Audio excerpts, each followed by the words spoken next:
नमस्कार। इन खबर में आपका स्वागत है। कर्नाटक में मतदान संपन्न हो गया। खबर है कि 65.69% वोटिंग हुई है।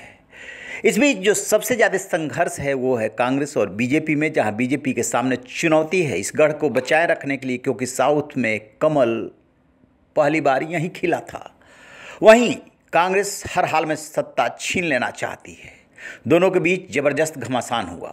कर्नाटक के लिए कांग्रेस ने दावा किया कि 150 सीटें जीतेगी, जबकि बीजेपी का दावा है कि वो 38 साल की परंपरा तोड़ देगी। इसी बीच में वहां को लेकर के एग्जिट पोल के नतीजे आ गए हैं। जी न्यूज मैट्रिज के मुताबिक बीजेपी वहां 79 से 94 सीटें जीत सकती है, जबकि कांग्रेस को 103 से 118, जेडीएस को 25 से 33, अन्य को 2 से 5। यानी कि जी न्यूज मैट्रिज के मुताबिक वहां कांग्रेस को बहुमत मिल सकता है, क्योंकि वहां पर विधानसभा की कुल 224 सीटें हैं। रिपब्लिक टीवी पी मार्क्यू के मुताबिक 85 से 100 सीटें बीजेपी को मिल सकती है, जबकि 94 से 108 कांग्रेस को, 24 से 32 जेडीएस को और 2 से 6 अन्य को। TV9 भारतवर्ष पोल स्टेट के मुताबिक 88 से 98 बीजेपी को, 99 से 109 कांग्रेस को और 21 से 26 जेडीएस को, अन्य 0। TV9 कन्नड़ सी वोटर 83 से 95 सीटें बीजेपी को, 100 से 112 कांग्रेस को, 21 से 29 जेडीएस को और 2 से 6 अन्य को। न्यूज नेशन CGS में ने 114 सीटें बीजेपी को दी है, जबकि 86 कांग्रेस को, जेडीएस को 21 और 3 सीटें अन्य के खाते में दी है।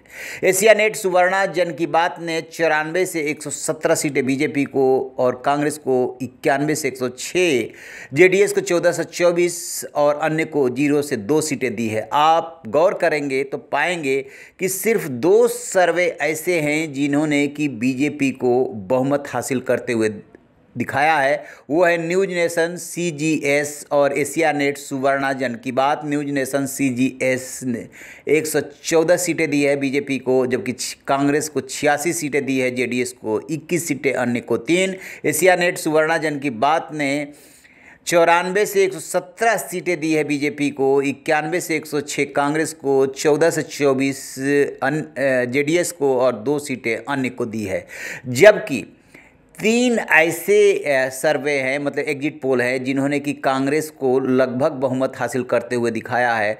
वो है जी न्यूज मैट्रिज, उसने 103 से 118, रिपब्लिक पी मार्क्यू उसने कांग्रेस को 94 से 108, TV9 भारतवर्ष पोल स्टेट 99 से 109। इन्होंने ले जा करके बहुमत के नज़दीक कांग्रेस को छोड़ा है कि 108 से 109 तक कांग्रेस पहुंच सकती है।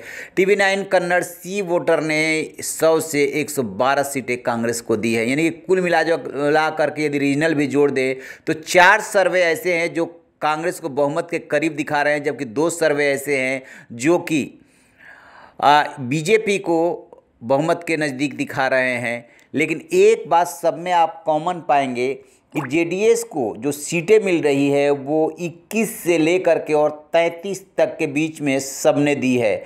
सबसे कम जो दिया है, एक एक्सेप्शन दिख रहा है, वो है एशिया नेट सुवर्णा जन की बात, उसने 14 से 24 सीटें दी है। अदरवाइज जितने भी अभी तक एग्जिट पोल के नतीजे आए हैं लगभग 6, उन्होंने जो है 21 से लेकर के और 33 सीटें जेडीएस को दी है। यदि यही स्थिति बनती है तो फिर जेडीएस किंग मेकर की भूमिका में आ सकती है। तो ये है कुल मिला जुला करके एग्जिट पोल के नतीजे। आपको बता दें कि एग्जिट पोल कुछ इस तरीके से किए जाते हैं कि जब वोटर्स वोट डाल करके निकलता है तो उससे जानने की कोशिश होती है कि उसने किसको वोट दिया, उसका झुकाव किधर रहा, और उसी से नतीजे निकाले जाते हैं 10% ऊपर नीचे कि ये नतीजे हो सकते हैं। कई बार एग्जिट पोल सटीक भी बैठे हैं और कई बार गलत भी साबित हुए हैं। बहरहाल कर्नाटक विधानसभा चुनाव पर सबकी नज़रें हैं कि नतीजे क्या होंगे, ये 13 मई को पता चल जाएगा। कर्नाटक विधानसभा चुनाव के बाद इस साल के अंत में 5 राज्यों में विधानसभा चुनाव होगा, उसके बाद सीधे लोकसभा का चुनाव आएगा। लिहाजा कर्नाटक का संदेश बहुत दूर तक जाएगा। कर्नाटक इकलौता राज्य है जहां पर कि बीजेपी का कमल खिला था और काफ़ी दिनों से वहां पर कमल खिलता रहा है। लिहाजा बीजेपी को हर हाल में इस राज्य में सत्ता में बने रहना है। प्रतिष्ठा का सवाल बना करके बीजेपी यहाँ पर चुनाव लड़ी है। अब देखने वाली बात ये है कि 13 तारीख को नतीजे क्या आते हैं। रहिए बेखबर, देखते रहिए इन खबर। Thank you.